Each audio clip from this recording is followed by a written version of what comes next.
सुहेल वड़ाई साहब ये कह रहे हैं, उन्होंने ये कहा कि जितना मामला ऊपर चला गया इतना ऊपर नहीं जाना चाहिए था, बातचीत के जरिए मामलात को हल होना चाहिए था। पाकिस्तान पीपल्स पार्टी की तरफ से कमर जमान कायरा साहब ये फरमा रहे थे।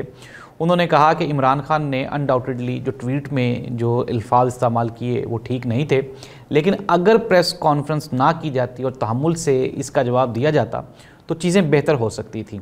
और अब हम जो है वो डेड एंड की तरफ जा रहे हैं। नाज़रीन, ये वो स्टेटमेंट्स हैं, बयानात हैं जो आज क्रिएट हुए। सहाफ़ी सोहराब बरकत के बारे में जो इतलात हैं, इंफॉर्मेशंस हैं, वो इंतहाई क्रिटिकल हैं। और ये जो सहाफ़ी सोहराब बरकत हैं, ये siyaasat.pk से इनका ताल्लुक़ है और FIA ने इनको इस्लामाबाद से गिरफ़्तार किया, फिर उसके बाद इनको लाहौर मुंतकिल किया गया और जो national cyber crime control agency है उसके तहत इनके ख़िलाफ़ केस चलाया गया। लेकिन जो जज साहब हैं उनको कोई सबूत नहीं मिले, लेकिन इसके बावजूद भी उनको जुडिशल ना ही किया जा रहा है और ना ही उनको बेल ग्रांट की जा रही है।